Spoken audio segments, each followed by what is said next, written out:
আজকে ১২৩তম প্রধানমন্ত্রী মন কি বাত অনুষ্ঠান সাতরানগর বিধানসভা কেন্দ্রে শঙ্কর মঠ এবং গীতা আশ্রমে আজকে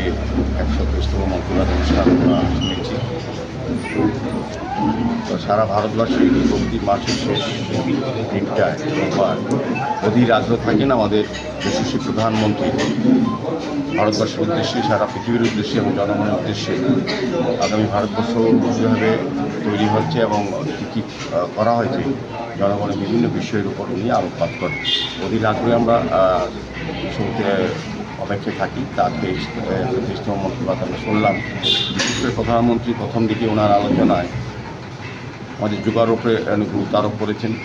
যোগা কতটা মানুষের প্রয়োজনীয় মন দেহকে সুস্থ রাখার ক্ষেত্রে এবং সার্বিক পরিবেশ পরিমণ্ডলকে রক্ষা করার ক্ষেত্রে যোগা অত্যন্ত প্রয়োজনীয় উনি উল্লেখ করেছেন এবং বিভিন্ন বিষয় আমাদের বড় ফুটবল খেলার ওপর উনি আরও অত্যন্ত বললেন যে যারা প্লেয়ার এখন সারা বিশ্বে সারা ভারতবর্ষে একটা জায়গা করে নিয়েছে। আমাদের মেঘালয়ের যারা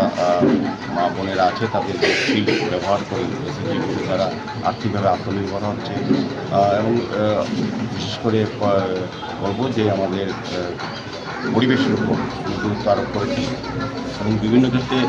সরকারি পাশাপাশি ব্যক্তিবর্গরাও যে পরিবেশ রক্ষার ক্ষেত্রে পারিবারিকভাবে এগিয়ে এসেছেন এবং পরিবেশ রক্ষা অত্যন্ত প্রয়োজনীয়। উনি এই কারণে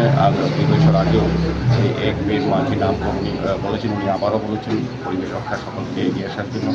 বিভিন্ন দিক আমি বলবো যে শেষ দিকে উনি যেটা বলেছেন যে আমাদের সুকান্ত শুক্লা তখন আগামী মন কি বাত অনুষ্ঠানে বলবেন এই সেক্টরের বিষয়ে এবং তিনি পরিশেষে এটা বলেছেন যে আগামী ১ জুলাই আমাদের চার্টার্ড অ্যাকাউন্ট্যান্ট এবং ডক্টরদের একটা বিশেষ দিন স্বাস্থ্য পরিষেবা রক্ষা করার ক্ষেত্রে এবং আমাদের সমস্ত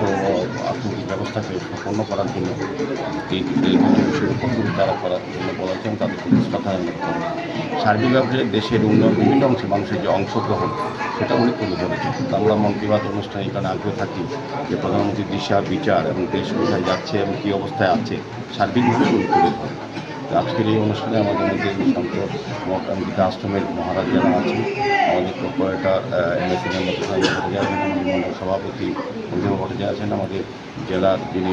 মহিলা মোর্চার সভানেত্রী জুমা বিশ্বাস সহ আমাদের কার্যকর্তারা সভাপতিরা এবং এই এলাকার জনগণ খুব আগ্রহ সহিত ১২৩তম মন কি বাত প্রধানমন্ত্রী শুনেছে।